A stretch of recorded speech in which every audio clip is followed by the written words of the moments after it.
귀한 의장님을 소개하겠습니다.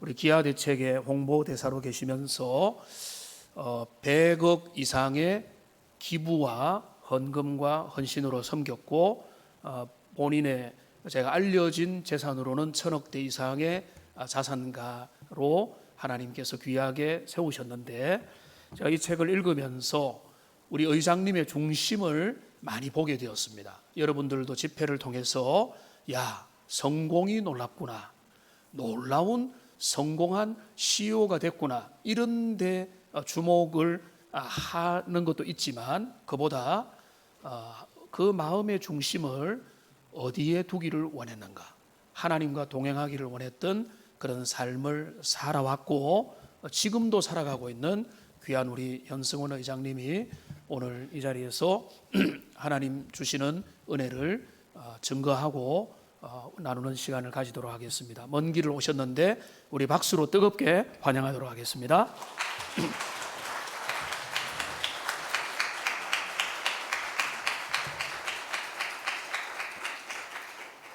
네, 같이 기도하겠습니다. 하나님 사랑합니다. 오늘도 우리를 사랑하셔서 이곳 가운데 우리가 함께 모이게 하여 주시고 하나님을 찬양하고 그 하나님께 영광 돌릴 수 있는 시간 갖게 하심에 감사드립니다. 하나님, 이 시간 앞에 서서 나누는 사람은 부족하오나 성령께서 함께 하셔서 듣는 모든 사람들이 하나님의 음성을 듣는 시간 되게 하여 주시옵소서. 이 시간 모든 시간들을 하나님께 의탁하오며 살아계신 예수 그리스도의 이름으로 기도드렸습니다. 아멘. 여러분 만나 뵙게 돼서 너무나도 반갑고 초대해 주셔서 진심으로 감사합니다. 저는 오늘 서울시 송파구에서 이 예배를 위해서, 이 집회를 위해서 열심히 왔습니다. 그리고 이렇게 오게 되면서 하나님 또 주신 여러 마음들이 있어서 기대하는 마음으로 이 가운데 오게 되었습니다. 먼저 제 소개를 잠깐 하도록 하겠습니다. 저는 부모님이 두 분 다 크리스찬이신 모태신앙 가정에서 자랐습니다. 근데 어머니하고 아버지는 믿음의 차이는 조금 있으셨습니다. 아버지는 초등학교 때 처음으로 친구들 때문에 교회를 어쩌다가 가시게 되셨고, 교회 다니시면서도 아버지는 필 거 다 피시고 마실 거 다 마시는 그러한 분이셨고요.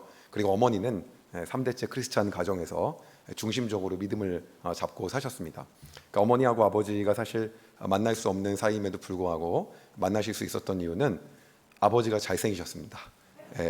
항상 그게 문제입니다. 그래서 결혼 안 하신 자매님들 계신다고 한다면 형제 얼굴 보지 마시고 중심을 보시는 하나님의 은혜가 있기를 소망합니다라고 말하지만 얼굴을 봅니다. 그래서 어쩔 수가 없는 것 같습니다.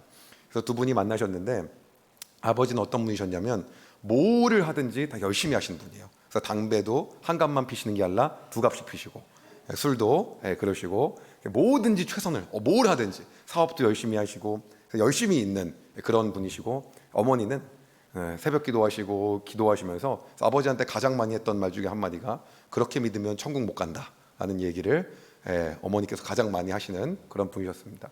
두 분이 결혼하셔갖고 이제 사시게 되셨는데, 어머니가 처음 아시게 된 거는 아버지 집안에 이제 명절 때 갔는데 그렇게 이거를 하는 집인지 처음 아신 거죠. 그래서 너무나도 충격을 먹게 되셨습니다. 그 모든 대가는 잘생긴 아버지를 만난 이유였던 것 같습니다. 그래서 다시 한번 말씀드리지만 하나님은 외모를 안 보시고 중심을 보시는 것처럼 많은 자매님들 중심 보시기를 진심으로 소망하고요. 두 분이 결혼하시고 이제 그 뒤에 스토리가 더 이제 대박입니다. 교회를 섬기게 되셨는데, 섬기게 된 교회에서 아버지는 열심히 있으십니다. 그렇기 때문에 교회도 또 최선을 다해서 다니세요. 그 중심에 뭐가 있는지는 모르고요. 어쨌든 성실하게 하시는 거죠. 그러다 보니까 저희가 태어나면서 섬겼던 교회가 감리교회였었는데, 감리교회는 남자가 권사가 될 수가 있습니다. 장로교로 따지면 안수 집사님이 이제 있는데요. 남자분을 권사님이라고 하는데, 아버지가 30대에 거의 그것도 초반에 권사님이 되셨어요. 정말 열심히 하시기 때문에. 근데 문제는 뭐냐면 밤새 고스톱을 치시고 아침에 어머니하고 예배당에서 만나는 일도 있고 아름다운 그러한 일들을 많이 하셨습니다. 그럼에도 불구하고 아버지는 굉장히 열심히 사시는 그러한 분이셨어요. 제가 결혼하고 나서 자식이 안 나서 제가 5년 만에 태어나게 되었는데요. 낳고 나서 어머니 아버지가 그 교회에 너무 열심히 섬기시는 걸 제가 보았고, 저도 그래서 교회를 열심히 따라갔습니다. 그래서 아버지께서 신앙 교육을 어떻게 특별하게 시키시거나 어떤 믿음의 명문 가정 그런 건 전혀 아니고 어떤 걸 시키셨냐면 기질대로 시키셨어요. 저희 가정은 어떤 기질이냐면 같이 모이면 서로 노래하기 좋아하는 그러한 가정이에요. 그러니까 저희 아버지 문화가 음주, 가무 이런 문화이기 때문에 모이면 노래하는데 노래를 서로 하고 싶어 갖고 원래 자리 깔아주면 안 하지 않습니까? 깔아주면 더 하는 문화여갖고 서로 하겠다 그래서 할 거면 돈 내라 뭐 이런 정도의 문화인 거죠. 근데 그 피가 어디 안 가서 저하고 동생에게도 왔어요. 그러니까 왔는데 문제가 뭐냐면 그러다 보니까 밥 먹기 전에 기도를 하는데 대표 기도를 서로 하고 싶은 거죠.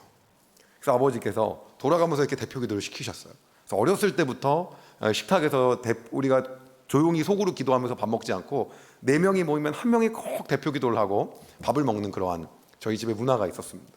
그렇게 교회를 열심히 섬겼는데 어느 날 어머니 아버지가 교회에 갑자기 나오시게 된 거예요. 왜냐하면 교회에서 목사님하고 장로님이 크게 싸우셔갖고 교회가 분열이 되신 거예요.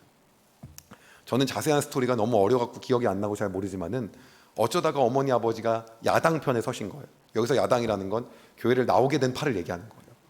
가만히 그냥 다니시는 파에 서셔도 되는데 거기 나오는 파에 들어가셨더라고요. 그래서 교회에 나오시게 되셨는데 그 당시에 어머니 아버지가 하는 이야기를 제가 나중에 들었을 때 아무리 합리적으로 생각해도 그 목사님이 잘못하셨더라고요.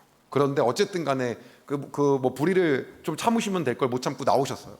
나오셨는데 얼마나 14년, 15년 동안 모든 걸 다해서 섬기셨던 교회였기 때문에 상처를 얼마나 많이 받으셨냐면 아버지가 가만히만 계셔도 코피가 뚝뚝뚝뚝 이렇게 떨어지시고 막 뒷골 땡기신다, 두통 있으시다고 하셔갖고 막 너무 힘들어하시는 거예요. 아버지 친구가 아버지께 제안을 했어요. 얘기하고 싶은 게 있는데 너무 힘든 것 같은데 이 훈련을 한 번만 좀 받아봤으면 좋겠다. 근데 이 훈련을 받아보고도 그렇게 힘들면은 어쩔 수 없지만 우리 집안도 뭐 이혼할 위기였는데 이 훈련을 받고 나서 그렇게 하지 않게 되었다라고 얘기하면서 아버지께서 그 훈련을 아버지 친구분이 권면을 해주신 거예요. 그래서 아버지께서 알겠다 그러고 그 훈련을 받았는데 그 훈련이 그 예수전도단이라고 하는 단체에서 하는 DTS라고 하는 훈련이었어요. 내가 아버지가 하셨을 때 그게 한국에만 뭐가 있었냐면 직장인들을 위한 DTS가 있었어요.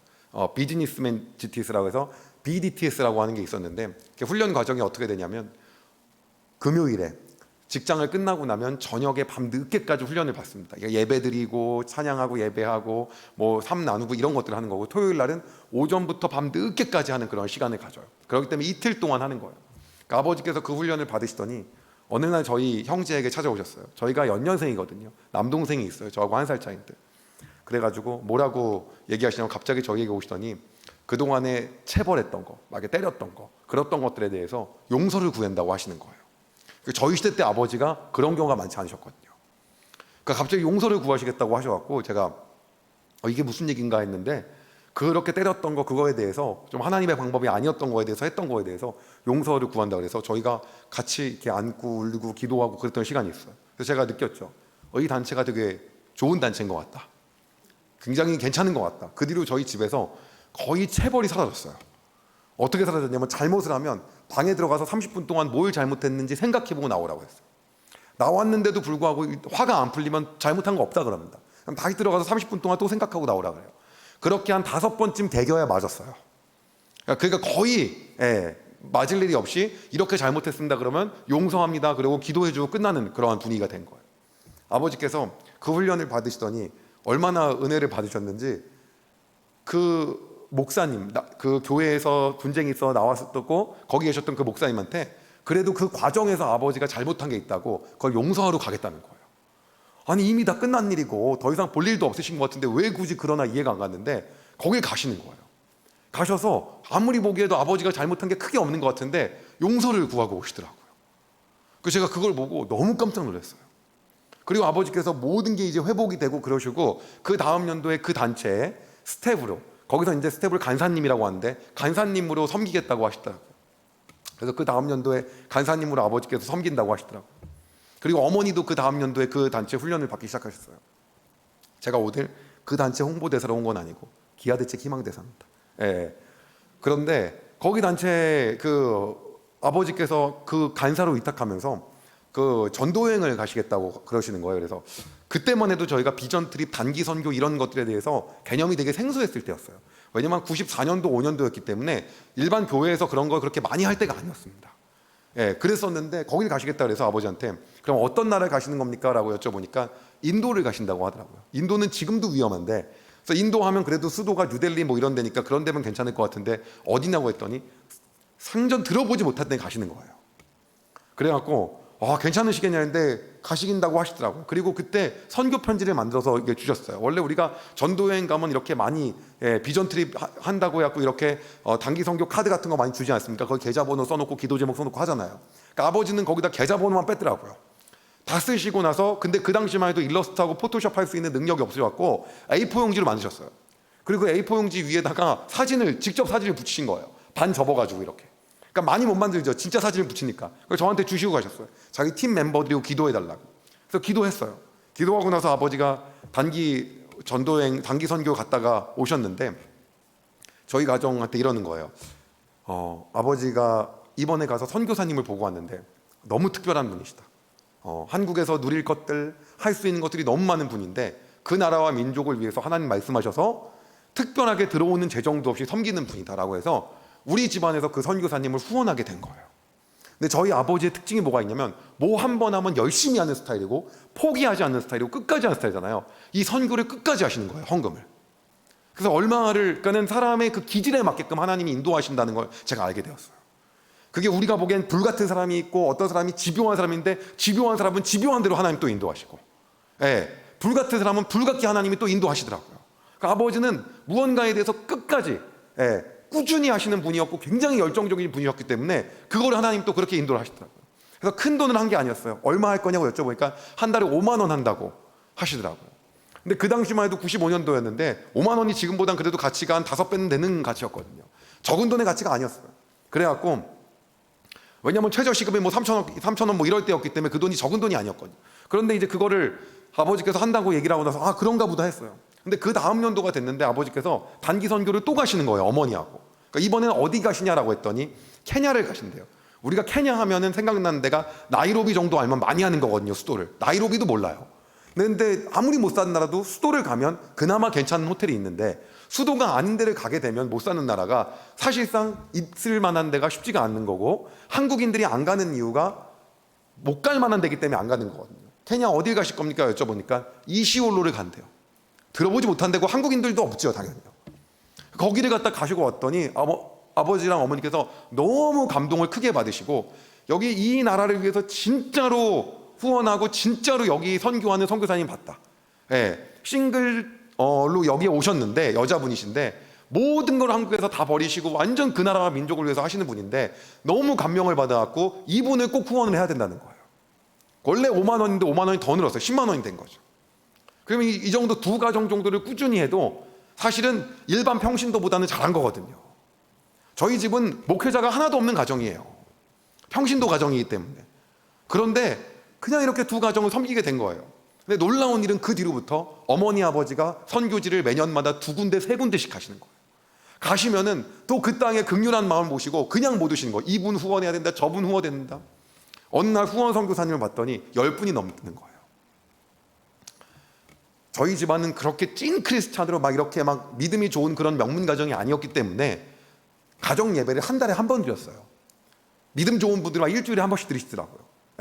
지금 제가 다니는 교회에서는 막 이틀에 한 번씩 드리는 가정들도 있더라고요. 한 달에 한 번 드립니다. 한 달에 한 번을 드렸는데 순서가 똑같아요, 그냥. 뭐 사도신경하고, 근데 저희는 뭐 예수전도나 출신이었기 때문에 찬양을 좀 더 세련되게 하긴 했습니다. 그리고 뭐 아버지께서 말씀 전하시고 주기도문하고 마치는 일반적인 순서였어요. 그런 순서였는데 그게 끝나고 나서 저희 집안의 문화는 뭐가 있었냐면 2부 순서가 있었어요. 오늘 조금 연세 있으신 분들 많은데 제 말 속도가 빨라서 죄송합니다. 근데 제가 말은 빠르지만 딕션은 정확하기 때문에 다 들리실 겁니다. 강사 출신이어서 제가 말이 좀 빠릅니다. 이해해 주시기 바랍니다. 2부 순서가 있었는데 그 2부 순서는 뭐였냐면 선교사님들이 선교 편지를 읽는 시간이에요. 근데 선교사님들이 아주 안 좋은 선교사님들은 선교 편지를 매달 보냅니다. 그럼 그분 건 매달 읽어야 돼요. 근데 어떤 분들은 괜찮으신 분들은 1년에 2번밖에 안 보내요. 그럼 그분들은 저희가 매달 가정 예배를 드리기 때문에 어쩌다가 읽는 거예요. 그러다 보니까 10몇 가정을 후원하더라도 우리가 기본적으로 한 달에 읽는 것 자체가 한 5분, 선교사님 5가정 정도의 선교 편지만 읽으면 되는 거예요. 그럼 보통 그 선교 편지를 읽으면 그냥 알아서 읽어라가 아니라 저희 집안의 문화는 그것도 돌아가면서 읽는 거예요. 성경이야 몇 장 몇 절이 있기 때문에 어디까지 읽으라고 하지만 일반 페이퍼를 나눠주면 어디까지 읽으라고 하기가 굉장히 애매해요. 그래서 아버지가 이렇게 문단을 나눠주셨어요. 어디까지 누가 읽으라고. 근데 이렇게 소리 내서 읽으면 문제가 뭐냐면 읽는 속도가 느려요. 속으로 읽어야 빨라요. 근데 느림에도 불구하고 선교사님 한 명 거 다 읽으면 아버지가 거기서 그냥 끝나는 게 아니라 그 선교사님에 대해 감명받았던 얘기를 또 해요 막. 그리고 그 선교 편지를 가운데 놓고 저희가 손을 댑니다 거기다가. 그리고 통성으로 기도하고 한 명이 기도하고 맞춰요. 그리고 또 다른 선교사님 거 읽고 기도하고 이렇게가 되면 2부 순서가 끝나는 거예요. 한 1시간 걸립니다. 그러고 나면은 보통 가족 그 예배 끝나고 저희가 식사를 하고 그랬어요. 이게 보통 저희가 한 달에 한 번씩 있었던 거예요. 근데 문제는 뭐냐면 후원하는 선교사님이 줄지가 않는 거죠. 어느 날 제가 밖에 나갔다가 집을 들어왔는데 제가 그 후원했던 우리 가정이 후원하는 그 선교사님이 저희 집에 와 계신 거예요. 근데 그 선교사님만 있는 게 아니라 많은 분들이 같이 오셨어요. 아버지 아는 분들이. 이분들이 왜 오셨냐 했더니 저희 아버지가 이분은 교회 파송도 아니시고 선교비를 받을 데가 없으시고 정말 엘리야처럼 까마귀 법칙으로 하나님 까마귀가 안 물어다 주면 죽습니다 이렇게 사역하시는 분이어서 우리 아버지가 막 얘기하고 다니신 거예요. 그러니까 후원하는 분이 많이 생긴 거예요. 왜냐하면 그 당시만 해도 교회 파송을 정식적으로 받고 안 간 게 95년도 90년대만 하더라도 막 엑스포 같은 것도 있었고 여기서 엑스포라는 건 대전 엑스포가 아니라 그 제너레이션 막 그런 게 있었거든요. 여의도 광장에서요. 그럼 막 손 들고 찬양하면 주님 내가 여기 있사오니 한 번 하고 선교사로 나갈 사람 일어나라 그러면 대책 없이 일어나고 막 대기업 사표 던지고 막 갔단 말이에요. 그렇게 대책 없으신 선교사님들이 많았어요. 그분들이 사실은 우리나라가 선교 파송국가 2등 3등을 하게 만들어주신 분들이거든요.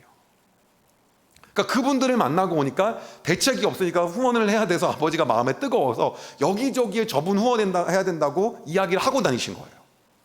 그분들이 저희 집에 다 같이 모여요. 다 같이 모여가지고 이제 이분이 선교지에서 어땠는지에 대한 얘기를 듣는 거예요. 얘기 듣고 선교사님 막 후원하는 사람들 기도해주고 막 예배하고 난리도 아니에요. 근데 여러분 선교 보고라고 하는 건 원래 교회에서 하는 거예요. 집에서 하는 게 아니거든요. 저희 집에서 한 거예요 이거를. 그리고 나면 이게 다 끝나고 나면 막 열기가 후끈후끈한 상태에서 막 12시쯤 끝나요. 선교사님 한 분 오셔가지고 뭐 그렇게 끝났어요. 끝나고 나면 선교사님이 집에 가셔야 되는데 안 가세요. 왜 안 가냐 보더니 저희 집에서 주무시고 가신대요. 저는 그때 아무것도 몰라서 생각했어요. 형제가 없나 부모가 없나. 근데 나중에 느낀 건 결혼하고 오랫동안 떨어져 살다가 부모님 집에서 자는 것도 하루 이틀 있고 형제 집에서 자는 건 남의 집에서 자는 것보다 더 어려운 거더라고요. 라는 걸 그땐 몰랐어요. 그래갖고 이제 어머니 아버지가 니네 당분간 여기서 자라 그래갖고 저희가 형제가 연년생이 더블 침대에서 같이 잤거든요. 자는 순간까지 떠들었거든요. 서로 재밌게 자려고. 그래가지고 거기를 내어드리고 주무시게 하고 그러시더라고요. 아침이 되면 가실 줄 알았는데 안 가세요. 학원을 갔다 왔는데 오늘도 또 주무신다는 거예요. 막 3박 4일씩 주무세요. 식사 저희랑 다 같이 하시고. 저희 어머니가 얼마 전까지 제가 봤는데 명품이 하나도 없으시더라고요. 아들이 이렇게 부자인데. 제가 그걸 몰랐어요. 근데 그 당시에는 그러니까 명품은 하나도 사신 분이 아니셨는데 선교사님들은 쇼핑을 시켜드리시는 거예요. 그때 점심에 나가서 쇼핑을 시켜드리세요 어머니가. 그리고 보내면 그런 일이 가족에 한 번만 있어도 어마어마한 일난 건데 저희 집안이 1년에 막 3가정씩 2가정씩 선교사님이 저희 집에 계속 오셨어요. 그러니까 어느 날에 선교사님 오시면 나중에는 그냥 그러려니 했어요. 근데 어머니가 민망하셨는지 한 번은 남자 둘이 자니까 저희 방에서 냄새가 하도 나다 보니까 선교사님 오신다 그러면 막 페브리즈를 뿌리시고 또 저희가 침대에서 이렇게 벽지에 낑겨 자면 벽지가 새카매잖아요. 그걸 도배를 다시 하시는 거예요. 선교사님 모시려고. 근데 이런 거를 부모님이 하시는 걸 제가 봤을 때 제가 느꼈던 게 있었어요. 너무 어떻게 하나님을 위해서 저렇게 힘들게 살까? 하나님 믿으면 힘든가 보다. 어떻게 저렇게 꾸역꾸역 저렇게 사시나가 아니라 어떻게 느꼈냐면 저거를 너무 어머니 아버지가 너무 즐기시는 거예요. 특히 아버지는 정말 즐기시는 거예요. 그래서 속으로 어떤 생각이 있었냐면 저렇게 살면 행복한가 보다라는 생각이 있었어요. 네. 문제는 어떤 거였냐면 선교사님 후원하는 게 매년마다 더 늘어가는 거예요. 더 늘어나고 더 늘어나고. 어느 날에 집에 왔더니 집에 세계지도가 걸려 있어요. 세계지도는 교회가 어울리는 거거든요. 교회나 공항이요. 공항 가면 세계지도 있거든요. 인천공항 가면요. 거기다 걸어놔야 될 걸 저희 집에 붙여놓은 거예요 아버지가. 붙여놨는데 거기 세계지도에 나라들 있는 데다가 편지를 붙여놓으신 거예요. 거실만 지나갈 때 선교 편지를 읽게 되는 거예요. 그래서 저는 대한민국 모든 가정이 다 이러는 줄 알았어요. 크리스찬 가정들이. 그래서 주님 곧 오시는 줄 알았어요, 진짜. 다 이러니까는. 열방에 얼마나 빨리 복음을 전해서 땅끝까지 전해져서 예수님 곧 오시겠다. 이렇게 세계주를 붙여놓고 우리가 기도하니까 어느 날 부모님이 아버지께서 그러는 거예요. 우리가 이제 이번부터는 가족 여행을 가면 어떻겠냐라고 그러시더라고요.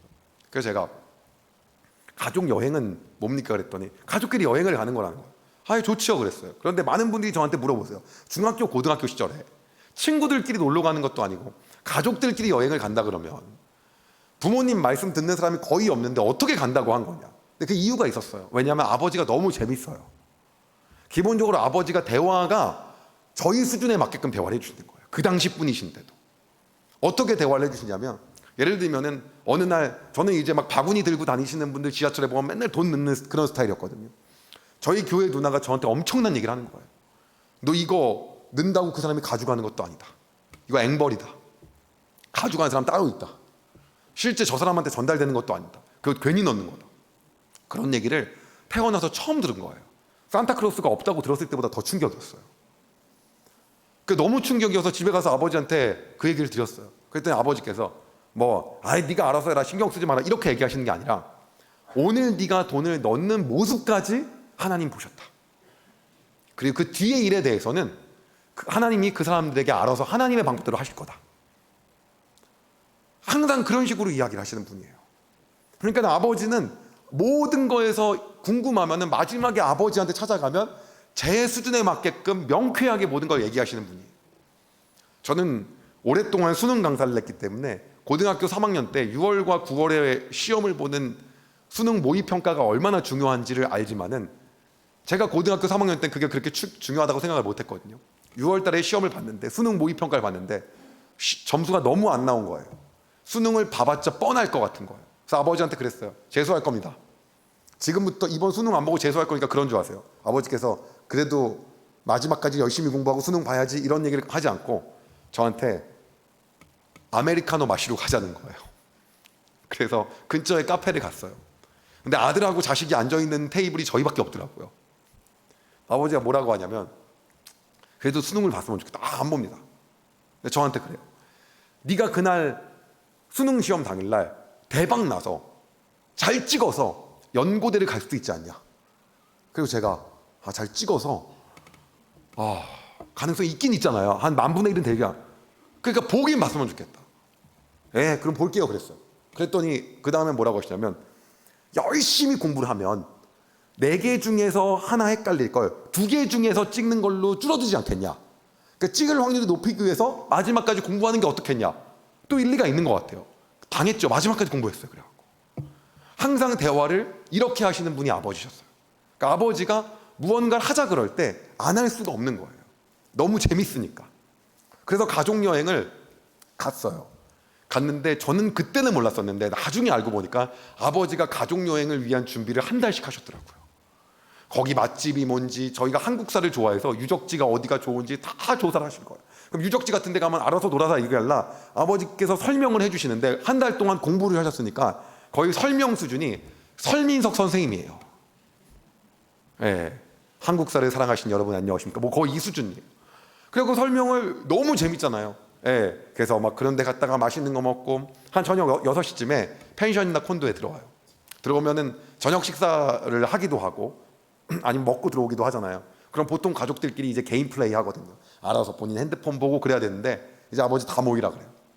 처음에 정말 놀라웠던 게 다 모이라고 했는데 이만한 서류 가방이 나오는데 1년치 성교 편지가 나오는 거예요. 그 안에서 성교 편지가 1년치가 나와요. 이걸 뭐 하냐? 가족 예배 때 너무 많아서 읽지 못했던 걸 이때 다 읽는 거예요. 그래서 선교사님 거를 읽지 못한 걸 다 읽는데 막 이때는 시간이 많으니까 아버지가 막 이 소울이 더 나와요. 막 이 선교지에 선교사님 어떻게 살고 있고 뭐 난리도 아니에요. 그 얘기를 또 다 들어요. 막 그게 7시 정도에 시작한 게 몇 시에 끝나냐면 늦게 끝날 때 막 새벽 2시까지 하는 거예요. 왜냐면 끝난 다음에 선교 편지에 놓고 통성으로 기도하고 마지막 기도하고 그 다음 사람 또 얘기하고 이걸 하고 이 사람 어떤 분인지 막 얘기하고 그것뿐이었어요. 아버지가 나중에 어떻게 했냐면 너네한테 이 선교사님을 계속 후원할지 말아야 될지를 권한을 주겠다는 거예요. 우리가 예수전도단 출신이니까 기도하고 하나님 음성 듣고 결정하자고 한 거예요. 뭐 권한이 거의 당회급이에요. 돈도 안 냈는데 권한을 주셨어요. 근데 나중에는 하나님이 지혜를 주었고 이분은 그만하시는 게 좋을 것 같습니다. 아버지께서 또 새로운 선교사님을 하자고 이렇게 후보지를 갖고 오면 그분을 할지 말지도 저희가 같이 기도하고 하나님 음성 듣고 결정을 했어요. 그럼 저희가 또 돈도 안 냈는데 재정도 안 냈는데 막 얘기했어요. 아, 저분은 한 1년 더 기도해 보시죠. 지금은 아닌 것 같습니다. 막 별의별 얘기를 다 했어요. 막 그거를 막 이렇게 하고 나서 끝나고 나면 그 다음 날은 또 놀러 가요. 그리고 또 맛있는 거 먹고 또 저녁이 되잖아요. 그럼 이제 할 거 없지 않습니까? 서류 가방에 뭉치가 또 나와요. 그건 뭐냐? 가족들의 1년치 기도 제목을 10개씩 쓰는 거예요. 그리고 3년 후의 나의 모습, 5년 후의 나의 모습, 10년 후의 나의 모습, 미래의 모습을 다 적게 해요. 그래서 그거를 종이를 주고 저희가 1시간씩 헤어져서 적게 합니다. 근데 그걸 적는데 거의 무슨 레크레이션 자기개발 강사예요, 아버지가 거의. 그래서 그거를 다 적고 모이잖아요. 모이면 그걸 발표하는 시간을 가져요. 어쩔 거다 저쩔 거다 하는데 저희가 약간 저희 형제가 아버지하고의 경쟁심이 약간 있었어요. 어떤 거 있냐면 나중에 나는 아버지를 뛰어넘어서 선교사님을 한 달에 2천만 원씩 후원한다 막 이런 것도 썼어요. 돈 드는 거 아니니까 막 썼어요. 진짜 그냥 막 쓴 거예요. 네. 믿음대로 구하고 이미 구했으면 된 줄 믿을지어다. 할렐루야. 아멘이죠. 그냥 막 쓴 거예요, 그냥요. 그냥 그래서 막 나는 뭐 선교사님들을 위한 건물을 짓겠습니다. 뭐 그거 다 합쳐줘 보면 100억이 넘어요. 그 막 그냥 막 쓴 거예요. 그리고 문제 뭐냐, 궁극적인 꿈 막 쓰고 다 나눠요. 나누면은 저희 가족 집안이 말하는 걸 워낙 좋아하니까 말이 안 끝나요. 그러니까 서로 얘기야, 좀 빨리 끝내 막 이래요. 끝나고 나면 이게 이루어지길 바라는 마음으로 가족 한 명을 가운데 넣어요. 가운데 넣고 저희가 나머지 3명이 손을 얹습니다. 그리고 기도를 하는데 우리가 이거를 저희 가족끼리는 이걸 꿀단지 기도라고 했어요. 통성으로 막 방언으로 기도하는 거예요. 침튀기 기도를 하고 그런 다음에 선교사님 기도하고는 좀 달랐던 게 돌아가면서 다 기도해줘요. 대신에 다 대표 기도를 하는데 마지막 사람만 예수님의 이름으로 기도드렸습니다. 아멘을 했어요. 마지막 사람만. 그래서 마지막 사람은 좀 더 길게 했어요. 그거를 갖다가 다 끝나면 그날도 거의 12시예요. 근데 그 10가지 기도 제목을 그렇게 성스럽게 쓰지 않아요. 보면은 믿음이 이게 있는 건가 없는 건가 이런 수준인 것도 많아요. 몸무게를 4kg 빼게 해주세요. 그걸 지가 노력하면 될 걸 갖다 거기다 써놓고 막 별게 다 있어요. 막 나중에는 그 기도 제목 가지고 부모님한테 제가 뭐라 그랬어요. 부모님, 이 땅은 투기한 거 아닙니까? 이 땅을 투기해놓고 나서 팔리게 해달라고 기도하는 건 하나님 법칙이 아닌 것 같아요. 뭐 이런 얘기도 막 했어요. 저희가 빨리 넘어가겠습니다.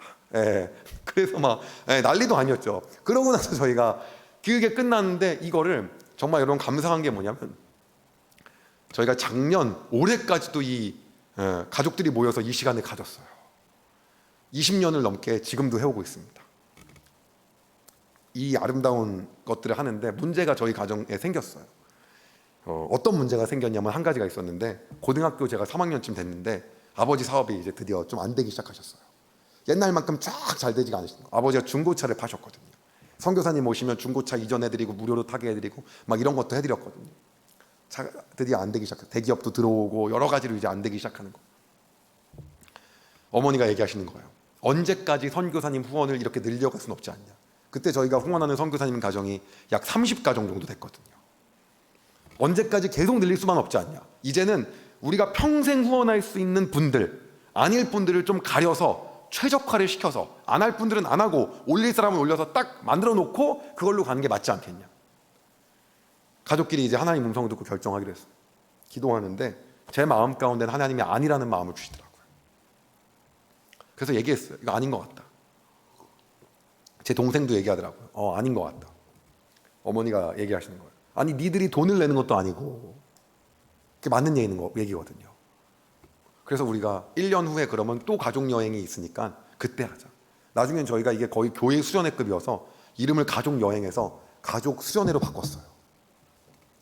내년도에도 가족 수련회가 있으니까 그때 다시 결정하자.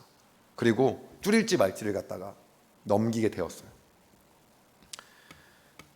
한 2년 정도가 됐는데 저희 둘이 다 대학에 합격하고 과외를 하게 됐어요.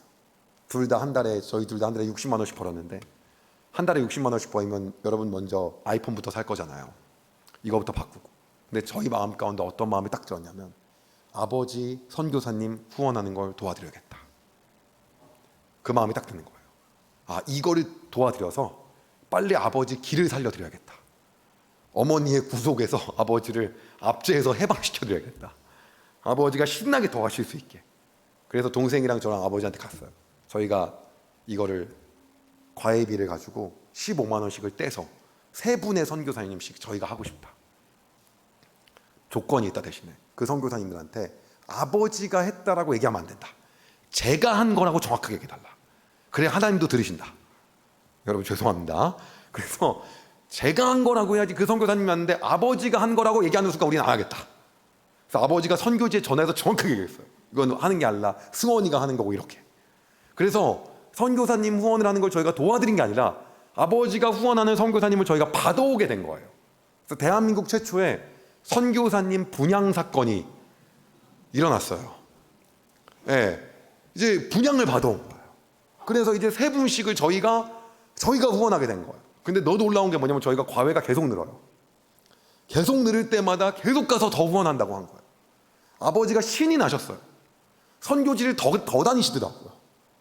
그러시면서 이분도 후원해야 된다, 저분도 후원해야 된다 해서 후원하는 선교사님 더 늘었어요. 어느 날 세계 지도를 제가 쫙 보고 있는데 집에 걸려있는 어머니하고 아버지가 오셔갖고 이런 얘기를 하시는 거예요. 니네가 이렇게 이제 받아가기 시작을 했는데 저분은 막 얘기하면서 이분은 한국에서 모든 걸 누릴 수 있는데 그걸 다 버리고 선교지에 간 분이다. 어머니 아버지가 죽어도 이분을 너네가 부모님처럼 모셔야 된다. 막 그런 얘기를 하는 거예요. 그래서 그때 느꼈어요. 이거 언젠간 다 물려받겠구나. 원래는 가족끼리 아름다운 대화가 되려면 어머니 아버지가 죽으면 반포에 아파트를 하나 물려놨다. 이러면 얼마나 아름답겠습니까? 예. 근데 선교사님을 준다라고 얘기를 하는데 그게 부담으로 저는 느끼지 않았던 게 어떤 거였냐면 제가 믿는 하나님은 우리가 결정하면서 하나님 더 이건 줄이는 거 아닌가라고 하면서 느낀 것처럼 하나님이 알아서 행하시는 분이시더라고요. 어차피 하나님이 알아서 하시겠다라는 그런 믿음이 있었어요. 매번 가족 수련회 때마다 5년 후에 3년 후에 나의 모습을 쓸 때마다 내가 이 돈이 없지만 하나님이 하신다면 하실 거고 안 하신다면 나의 교만함과 나의 잘못으로 인한 거기 때문에 알아서 스톱시켜도 하나님이 하시는 거기 때문에 기쁨으로 나는 꿈을 말하자라고 하는 주의였기 때문에 그걸 담대함으로 받아들였어요. 부모님이 그 얘기했을 때. 그리고 저희가 과외가 점점 더 늘어났어요. 어느 날 제가 의도치 않게 사업을 하게 된 거예요. 원래 저는 이제 사업을 할 마음이 없었어요. 저의 꿈은 뭐였냐면 스타 강사가 되는 게 꿈이었어요. 스타 강사하면 뭔지 모르실 분들이 계실까 봐 제가 설명을 드리면 제가 어렸을 때는 그러니까 제가 어렸을 때라고 하는 건 한 18년 전 얘기하는 겁니다. 그때는 스타 강사라고 하는 얘기가 없었어요. 학원 강사라는 말밖에 없었어요. 그래서 저는 꿈이 학원 강사였거든요. 근데 학원 강사라고 제가 어렸을 때만 해도 얘기하면 할 게 없어서 학원 강사 하냐라고 얘기했어요. 왜냐하면 제가 어렸을 때만 해도 제 선배들 학원 강사는 이 데모 하시다가 빨간 줄 긋고 여기 데모라는 건 민주화운동 이거 하시다가 빨간 줄 긋고 그리고 나서 직장 취업이 안 돼서 학원 강사 하신 분들이 많았어요. 그리고 대기업 다니시다가 안 돼서 학원 강사 하신 분들이 많았지 꿈이 학원 강사인 분은 없었거든요. 그렇기 때문에 꿈이 학원 강사라고 얘기하기가 그랬어요. 제가. 근데 제가 학원 강사라는 꿈을 꾼 게 유명한 인터넷 강의 사이트가 런칭한 지 한 1, 2년 정도 됐을 때였거든요. 스타 강사는 얘기가 없었었죠. 그랬는데 학원 강사를 제가 당시에 꿈을 가지고 도전하고 있었을 때 이걸 어떻게 할까라고 했는데 많은 분들이 그래요. 우리 의장님은 영어를 잘하시나 봐요. 영어 선생님으로 그렇게 학생들이 많이 가르친 거 보면 제가 인생에서 제일 싫어하는 게 영어였어요. 어떤 생각을 가졌냐면 대학만 가면 영어는 죽어도 하지 않는다. 엄마가 영어를 안 하고 어떻게 쓸 거냐, 어떻게 살 거냐 이런 얘기 저희 어머니 굉장히 현실적이시고 정확하신 분이에요. 어머니 말이 맞거든요. 그럼 제가 그랬어요. 나는 영어를 잘하는 사람을 고용해서 쓸 거다. 왜 내가 영어를 잘해야 되냐 이런 되도 않는 말 했어요. 그만큼 막 영어를 너무 싫어했는데 학원 강사를 하려다 보니까 과목을 결정해야 되는 거예요. 그래서 제가 문과였기 때문에 어차피 수학은 틀렸으니까 국사 강사를 하려고 했어요. 역사를 너무 좋아해서 동생이 그러는 거예요. 굶어 죽기 딱 좋을 것 같다고. 그래서 국사를 안 해야겠다 생각을 했어요. 그럼 국어 강사를 해야겠다. 국어 되게 좋아했거든요. 그랬더니 그 당시만 하더라도 이과생들은 자연계열생들은 국어를 별로 공부를 안 했어요. 그래갖고 저한테 그러는 거예요. 형 반쪽짜리 강사가 될 거라는 거예요. 그래갖고 제가 그럼 뭘 해야 돼 그러니까 영어를 가르치래요. 난 죽었다 깨도 영어는 안 된다. 영어는 인생에서 제일 싫어하는 거고 수능 때도 영어가 잘 안 나왔다. 외고했는데도 영어를 해야 된다는 거예요. 그래서 이거는 그냥 영어를 안 좋아하는데 강사가 되려고 영어를 선택한 거예요. 많은 분들이 오해를 하는 게 영어를 좋아해서 영어 강사가 되는 줄 알죠. 그게 아닌 거죠. 예. 어떤 거냐면 그냥 학원 강사라는 꿈을 가지고 영어를 고른 거예요. 그러다 보니까 영어를 얼마나 못하겠어요. 그래서 이제 지혜가 필요했어요. 어떻게 하는 게 하나님 좋을까요? 방법이 생각났어요. 어차피 대한민국에서 영어를 제일 잘하기는 틀렸어요. 당시에 반기문 유엔 사무총장님도 있고 영어 잘 너무 많아요. 이거 1등은 도저히 못할 것 같아요. 그래서 마음을 먹었어요. 영어를 제일 잘 가리키는 사람이 돼야겠다. 왜냐? 내가 아는 영어 잘 가리키는 사람이 영어를 제일 잘하지는 않아요. 그래서 영어를 제일 잘 가리키는 사람이 되려면 어떻게 해야 될까 고민을 하다가 영어로 수강생이 가장 많은 그러한 선생님 강의를 다 카피하자. 발음까지 똑같이 카피하고 예시나 예화까지 다 카피하자. 그래서 과외에서 번 돈으로 아버지 선교원금하고 11조 제외하고는 강의 구매하는 데 쓴 거예요. 그래서 강의가 하루에 얼만큼까지 강의를 받냐면요. 앉아가지고 보통 한 강좌에 한 20강인데 한 강당 1시간이야. 그러니까 20시간짜리죠. 한 자리에 앉아서 20시간을 다 보기도 했어요. 나중에 제가 1시간, 2시간 세가지고 강의를 몇 시간 받는지 세게 보니까 10,000시간이 넘더라고요. 그러니까 젊은이들이 이렇게 생각을 해요. 오해하고 있는 게 어떤 거냐면 이렇게 생각을 하거든요. 기도하면 다 될 줄 알아요. 본인이 움직이지 않으면 하나님 역사하시지 않을 거예요. 여리고도 돌았기 때문에 하나님 역사하시는 거예요. 믿음으로 가야 되는 거거든요. 먼저 언약궤를 메고 밟았기 때문에 요단을 밟았기 때문에 하나님께서 뭇을 마르게 하신 거거든요. 다니엘이 사자굴에 본인의 의지로 들어갔기 때문에 하나님 역사를 하시기 시작하는 거지, 본인이 가만히 있고 역사를 하시는 경우가 아주 드물게 있으시지만은 일반적으로 하나님 만들어 놓으신 이 자연 법칙은 먼저 사람이 해야 되는 거죠. 예. 그래서 움직여야 되는 건데 저는 이제 어렸을 때 그런 걸 전혀 몰랐었거든요. 근데 이런 분들이 있어요. 제가 청년들을 많이 만나면 기도는 열심히 하는데 정말 열심히 안 살아요. 두 번째, 우리는 최선을 다해 열심히 사는데 하나님의 은혜를 몰라요. 열심히만 하면 될 줄 알아요. 이게 둘 다 문제예요. 내가 오늘 할 수 있는 최선을 다하면서 하나님 역사하시지 않으면 나의 최선이 아무런 의미가 없다고 겸손하게 무릎 꿇을 때 하나님 역사하시는 거거든요. 갑자기 젊은 분들이 듣기 싫어졌죠, 얘기가. 예, 힘든 얘기죠. 예. 그렇기 때문에 저 같은 경우는 이거를 이제 그렇게 열심히 한 거죠. 근데 문제는 어떤 거냐면 본인의 힘으로 하려고 그러니까 길이 안 열리는 거예요. 길이 열리지가 않아요. 어떻게 길이 안 열리냐면 동네 학원 가가지고 이제 소위 말하는 오디션을 보러 갔어요.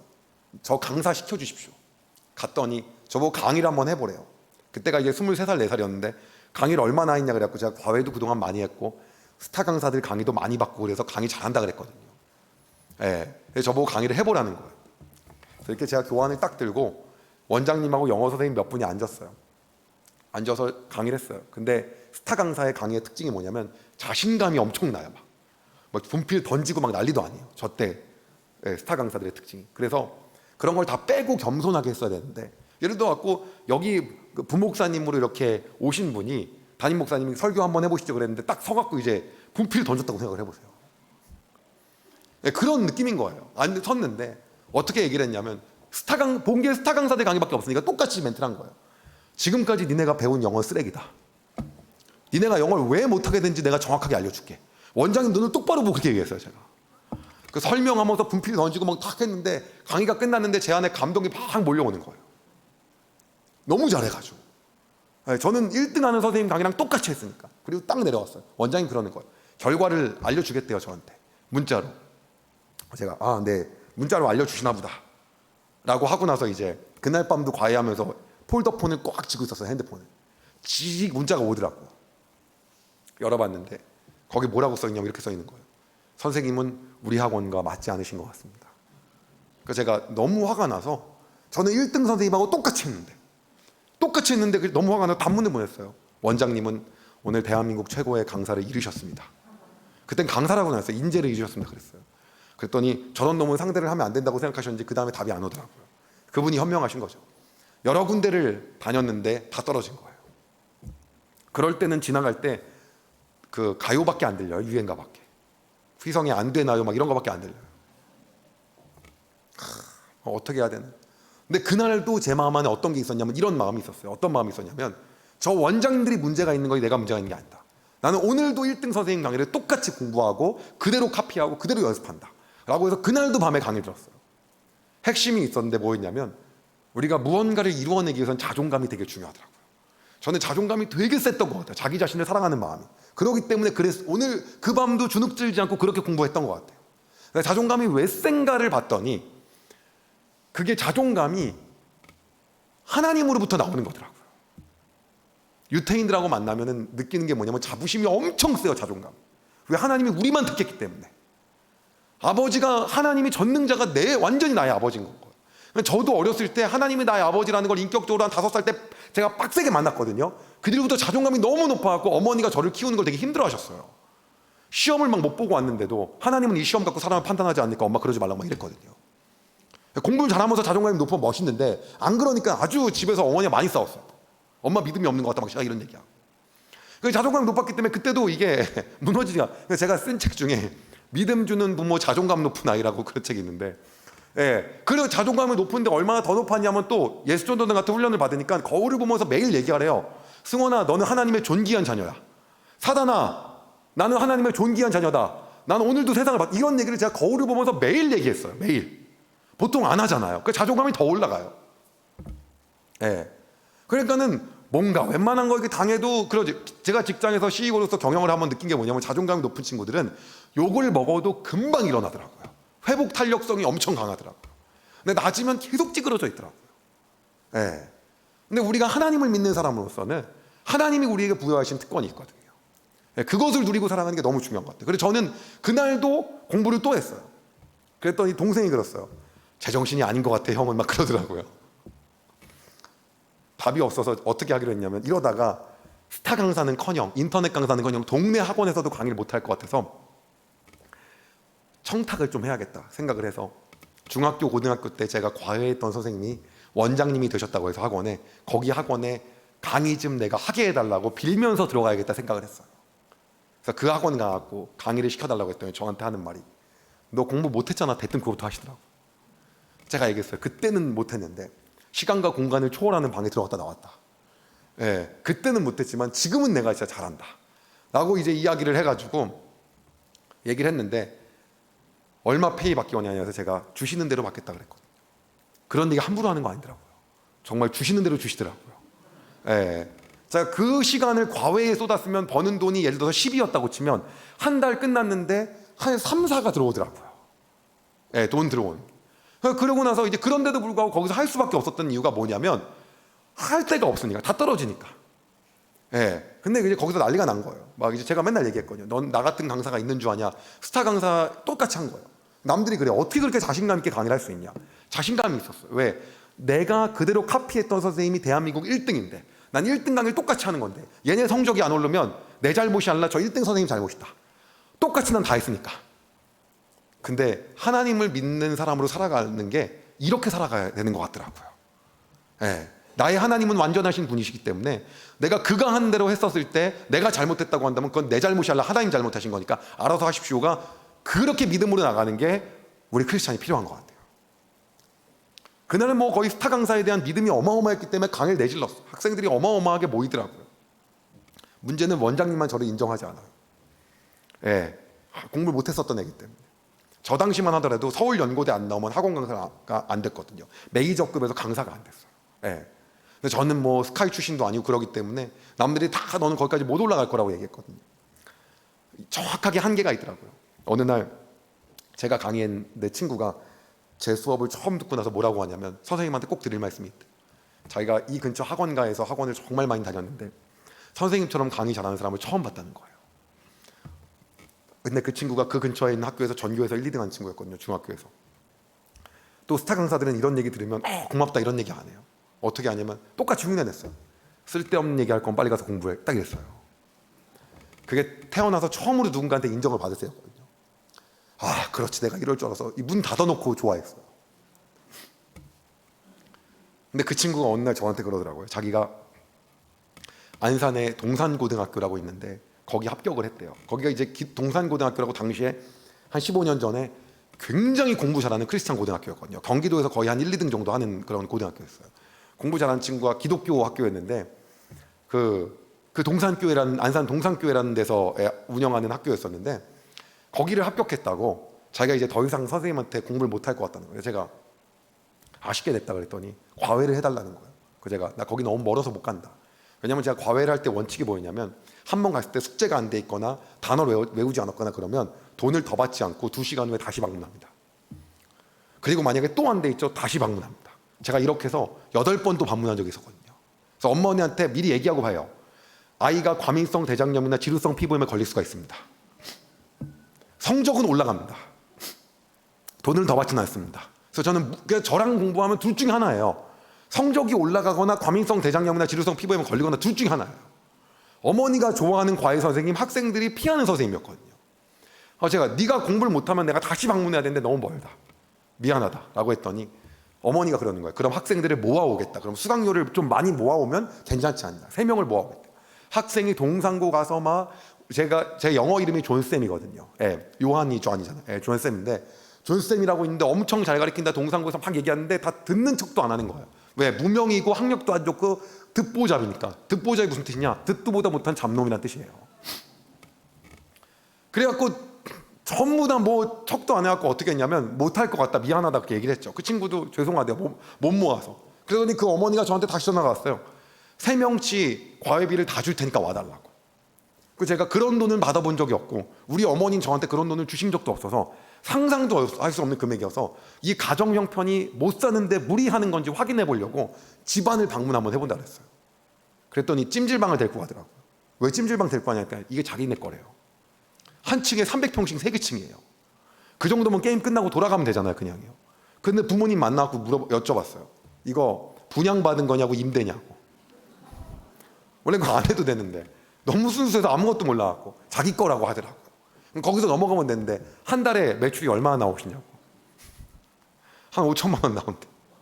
그래서 제가 그때 처음 한 건 어떠한 돈을 얘기하시면 그런 능력이 있기 때문에 얘기하는 거라는 걸 그때 처음 배웠어요.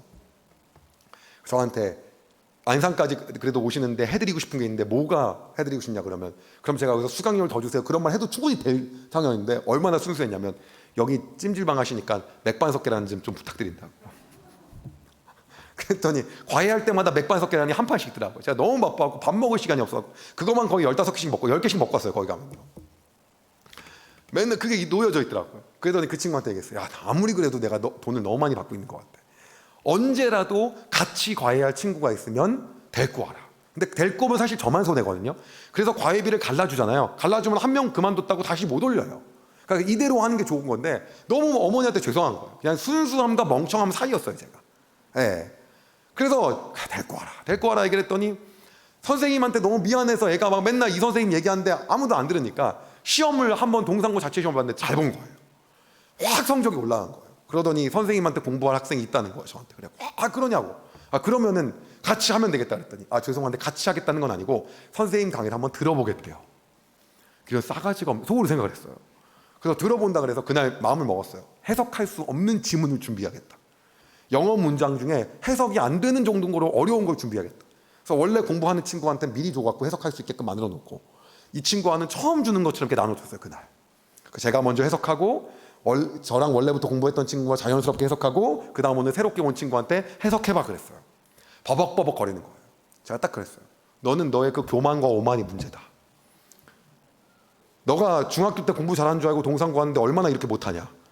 너가 잘하는 줄 알고 교만했다가 이런 거다. 사실 전혀 교만하지 않았거든요. 얘기했더니 얘가 막 고개 끄덕끄덕 다 맞는 말이라. 그리고 그냥 길을 확 죽였어요, 완전히. 그리고 이제 겸손한 마음으로 공부를 같이 할 줄 알았어요. 그러더니 뭐라고 하냐면 저한테 전화가 왔어요. 저는 원래 하던 친구하고 실력이 맞지가 않는 것 같대. 실력이 맞거든요, 원래. 근데 맞지 않는 것 같대. 않는 것 같으니까 자기가 고민을 해보겠다. 내가 너무 겁을 줬다 생각을 했는데 다시 전화가 오더니 그래서 자기랑 실력이 맞는 친구 3명을 모아왔대요. 그래서 여기 1명과 3명이 또 생긴 거예요. 근데 그 3명을 수업을 하러 제가 갔는데 공부를 엄청 잘하는 친구들이에요, 보니까 딱. 근데 제가 어렸을 때 뭐가 있었냐면 제가 중고등학교 때 공부를 못해서 공부를 잘하는 친구만 오면 일단 밟아주고 시작해야 되는 그 습관이 있었어요. 이게 제가 강사 생활을 한 5, 6년까지 이 습관을 못 버렸거든요. 일단 발로 밟고 시작해야 돼요, 일단. 예. 그날도 또 시작을 했죠. 너네의 이 지금의 모습은 오만과 교만의 완전 상징이다. 니네가 왜 어떻게 해서 여기까지 이렇게 나한테 과외를 받을 지경까지 오게 된지 내가 설명해 주겠다. 눈물이 뚝뚝 흘리는 거야 막 나중에는. 그러더니 뭐라고 하냐면, 이런 원래 주변 학원에 동상고생이 왔다 그러면 동상고생이냐고 막 이랬는데, 저는 완전 너무 막 이러니까는 어떻게 하냐면 주변에 막 소문을 내기 시작하는데, 그때부터 얘네가 3명을 또 모아온 거야, 다른 애를요. 그런데 동상고에 막 그 과외 창세기가 열린 거예요. 예, 아브라함이 이삭을 소개하고 막 이삭이 야곱을 소개하고 야곱이 막 요셉 소개, 이런 식으로 막 민주가 지혜를 소개하고 막 끝도 없이 오는 거예요. 그래서 과외가 한 8그룹 가까이가 됐어요. 그러니까 제가 돈을 갑자기 엄청 많이 벌게 된 거예요. 근데 문제는 뭐냐면, 원래 꿈은 스타 강사고 인터넷에 나오는 선생님인데 그거는 영원히 못 될 것 같아요. 어머니가 그러더라고요. 그냥 과외 선생 하라고. 그래서 제가 이건 아닌 것 같다 생각을 하고, 어떻게 막 이렇게 하다가 영원히 인터넷에 한 번도 얼굴 못 올라오겠다 라고 생각을 하고 학벌을 세탁을 하고 와야겠다 마음을 먹고 유학을 가려고 결정을 했어요. 이제 여기서부터 기도도 안 하고 결정을 확 해버렸어요. 빨리 유학을 갔다 와야겠다. 제 통장을 봤더니 얼마나 제가 그동안 열심히 살았냐면, 통장에 학비 내고 부모님 용돈 드리고 성교비 내고 11조 내고 다 했고 남은 돈이 한 7천만 원이 남았어요. 근데 제 나이가 26이었거든요. 제 별명이 재벌이었어요. 재벌. 예. 그 7천만 원이니까 엄청나게 많은 돈이잖아요. 그래서 이 정도면 미국에 갔다 오고도 남을 돈인 줄 알았어. 제가 영어를 실력이 이제 많이 늘었거든요. 미국 홈페이지를 보면서 이제 대학교들 홈페이지 보면서 읽는데 공이 하나가 더 붙어 있는 거예요. 와, 이 돈 갖고 갈 수가 없는 거예요. 공이 하나가 더 있어야 되더라고요. 석사까지 하고 오려면. 아, 그래갖고 이거는 못 가는 거구나. 그래서 뭐 말도 안 되게 찾다가 결국은 이제 동네 막 유학원 가서 막 강남에 유학원 가서 알아보고 해서 막 토플 시험 보는데, 한 번 시험 보는데 막 20만 원씩 하더라고요. 근데 제가 사실은 이거를 이제 유학을 준비하면서 이렇게 돈을 많이 모았던 이유가, 거의 아버지한테 집안의 교육을 거의 유태인식 교육을 받았거든요. 어렸을 때 용돈을 받았는데 중학교 1학년 때 6년 동안 용돈 기입장을 한 번도 안 빠지고 다 썼어요. 용돈 기입장하고 잔액하고 해서 안 맞죠? 그럼 용돈을 안 주세요. 그러니까 써야 되는 거예요. 그러니까 저희는 용돈 기입장 검사가 칼 같았어요, 되게. 그리고 집안에 뭐가 있었냐면, 빌려주는 거하고 주는 거하고 이런 게 아주 정확한 집안이었어요. 그러니까는 이거는 나중에 네가 가졌다가 네가 나중에 잘 되면 엄마한테 잘해줘, 이런 게 없어요. 그냥 그런 얘기 하지도 않고 이건 빌려주는 거야, 언제까지 갚았다 이거예요. 부모님인데 얄짤 없어요. 주는 건, 그래서 제가 빌려주는 건 안 받았어요. 막 안 받아요. 막 너무 빡세니까. 이런 집안이었었는데 아버지가 중고차를 하셨잖아요. 저는 아버지가 저한테 차를 주실 거라는 생각은 하지도 않았어요. 아예. 기대조차 안 했어요. 기대조차 안 하고 있다가 마음을 먹었어요. 결국에는 돈을 벌 수 있는 게 아니면 돈을 쓰질 말아야겠다는 생각을 하게 된 거예요. 필수품 사고 돈을 벌 것만 쓰고 하나님께 드리는 건 기쁨으로 하고, 이게 3대 원칙이거든요. 남을 도와주고 하나님께 드리는 건 기쁨으로 하고, 돈을 벌 수 있는 거에 돈 쓰고 필수품만 쓴다. 빚이 있으면 굶는다. 이게 4대 원칙이었어요, 거의요. 그러다 보니까는 차를 사더라도 돈을 더 벌 수 없으면 차를 안 사야 되는 거예요. 근데 여러분들이 생각하시는 것 중에 착각하시는 게 뭐냐면, 차를 사면은 기름값 들고 뭐 자동차세 내야 되고 딱지비 내야 되고 주차비 내야 되고 뭐 여러 가지 이런 거 생각하시는데, 저한테는 아버지가 중고차 사셨기 때문에 그거보다 더 큰 게 있었어요. 자동차는 사는 순간 가격이 떨어져요. 전문 용어로 감가라고 해요. 2억짜리 차를 사면 매년마다 막 2천만 원씩 떨어져요. 그래서 저희 아버지의 취미가 뭐냐면, 지나다니시다가 어떻게 취미셨냐면, 차를 이렇게 보시고 나서 620만 원, 370만 원 이러고 다니는 게 취미였어요. 어머니가 아버지한테 그거 좀 하지 말라고. 저 차 주인은 새 차값으로 생각하고 있는데 당신 차 주인이 들으려면 어쩌려고 하냐고. 근데 사실 아버지가 말하는 차값이 맞았거든요. 이미 감가 다 된 가격이 그 가격이었거든요. 제가 그걸 알아서 아버지한테 얘기했어요. 샀을 때 가격이 더 이상 떨어지지 않는 차를 달라고. 이거는 강아지를 샀을 때 오줌 똥 안 싸는 강아지 달라는 것과 비슷한 거죠. 그래가지고 제가 뭐라고 했냐면, 그랬더니 그런 거 없다는 거예요. 그래서 없어요. 뭐라고 했냐면 제가 그랬어요. 200만 원짜리 차 달라고 했어요. 그럼 자식이면 원래 200만 원짜리 주기가 힘들어요. 근데 200만 원짜리 99년식 카렌스 17만 킬로 탄 걸 갖고 오셨어요. 그걸 타라는 거예요. 그 200만 원 내고 또 보험도 가족 보험하면 네가 엄마 아빠가 있었기 때문에 이렇게 잘 된 거다, 이런 얘기 듣기 싫어갖고 개인 보험 바꿨어. 그랬더니 또 처음 타니까 사회초년생이 20몇 살에 개인 보험을 드니까 보험료도 한 달에 1년에 한 200만 원이더라고. 그래갖고 그거를 딱 해가지고 차를 했는데 1년 동안에 보험사를 6번을 부른 거예요. 차 계속 고장, 사이를 챙겼는데 뒤로 밀려나고 막 그런 차를 샀으니까. 그럼 원래 아버지가 야, 너 차 위험하니까 바꿔야겠다 뭐 이런 얘기 하셔야 정상이거든요. 친구들한테 물어봤어. 야, 차 너무 위험하다. 그 아버지한테 찾아갔어요. 아버지, 친구들이 그런데 차가 너무 위험하다고 합니다. 그때 아버지가 덤프트럭에 박으면 어차피 다 죽는다. 위험한 차는 없다. 이러시는 거예요. 그래서 그 차를 그냥 뭐 타고 다닌 거죠. 당시에 여자친구가 있었는데 그 여자친구하고 결혼해서 지금도 살고 있는데 얼마 전에 저한테 그때는 솔직히 친아버지가 맞나 싶었다는 거예요. 이 재정교육이 엄청 셌거든요, 저희가. 그렇기 때문에 부모님이 뭐 유학을 도와주신다 이런 생각은 꿈에도 꾼 적이 없었고요. 예. 그래서 그 돈 가지고 가려고 하는데 이게 안 된 거죠. 그런데 그럼에도 불구하고 저는 약간 도전 정신이 있어서 한다라고 하고, 하나님 저기 어차피 가봤자 미국에서도 알바해야 될 것 같은데 그럼 생활하는 것도 문제인데 어떻게 할까요? 기도했더니 지금 있는 과외를 미국에서도 할 수 있다라고 마음을 딱 주시는 거예요. 지금 있는 과외를 미국에서 어떻게 합니까? 했더니 제가 2시간씩 2번 과외하거든요. 근데 한 번 가면 2시간을 강의만 하고 한 번 가면 1시간 숙제 검사 1시간 강의하더라고요. 3시간치 강의를 영상으로 미국에서 찍어서 메일로 보내주고 1시간 관리하는 걸 다른 사람을 보내면 되는 거예요. 이 생각이 딱 떠올랐어요. 문제는 그땐 유튜브가 없어가지고 영상이 유포되는 게 걱정이 됐는데 저희가 생각했어요. 유포돼봤자 홍보다. 어차피 우리는 무명이니까. 그래서 그 마음을 딱 먹고 시작을 했는데 학생들이 이걸 싫어할 것 같은 거예요. 왜 싫어할 것 같냐면 제가 직접 2시간씩 가는 것도 아니고 직접 가는 것도 제가 아니고 영상으로 보내주고 그것도 남이 또 가서 관리해주고 이거 싫어할 것 같아서 기도했더니 생각이 딱 들었어요. 수강료를 반값으로 줄이면 되겠더라고요. 그래서 학생들을 다 불러갖고 수강료 반값으로 줄이고 이렇게 할 거라고 얘기했더니 처음에 싫어하다가 수강료 반값으로 한다니까 좋아하더라고요. 그래서 돈이 그렇게 센 거구나라는 걸 제가 그때 처음 느꼈어요. 그래서 문제는 뭐냐면 제 대신에 1시간 가서 관리해 줄 사람이 필요한데 그거를 누가 할 거냐는데 폴더폰을 열어서 여러 명한테 전화를 했는데 안 한다는 거예요. 너무 불안정적이래요. 자기 영어 못한대요. 자기 어디 준비하고 대기업 준비하고 있고 뭐 공무원 준비하고 있고 너무 꿈이 커요. 그래서 안 한다는 거예요. 제가 그래갖고 잘 먹고 잘 살라 그러고 끊었는데 할 사람이 없는 거예요. 주변을 봤더니 제 친동생이 있더라고요. 그거 하지 않을래 그랬더니 자기가 해보겠대요. 얼마 줄 거냐 그랬더니 내가 원래 이만큼을 벌었는데 수강료를 반으로 낮추는 바람에 지금 버는 돈이 절반 됐다. 그 절반 된 걸 나랑 너랑 반씩 나눠 갖자. 이렇게 얘기했는데 그 친구가 반씩 나눠 갖는 걸 제 동생이 확인하더니 이 정도면 괜찮을 것 같대. 시작을 딱 했어요. 했는데 놀라운 일이 생겼어요. 저는 2시간씩 2번을 갔는데 동생은 일주일에 1시간씩 한 번만 가면 되는 거예요. 나머지 3시간치는 제 강의만 주면 되는 거예요. 그냥. 그러니까 1시간씩 한 번만 가면 되니까 저보다 과외를 4배를 더 할 수 있더라고요. 동상고에 저한테 하고 싶다가 못했던 학생들이 구름대처럼 모이는데 정말 깜짝 놀랐어요. 동생이 막 가르친 학생이 한 50명 가까이가 된 거예요. 저는 밤새도록 집에서 강의만 찍었어요. 왜냐하면 미국 가기 전에 최대한 많이 찍어 놓으려고.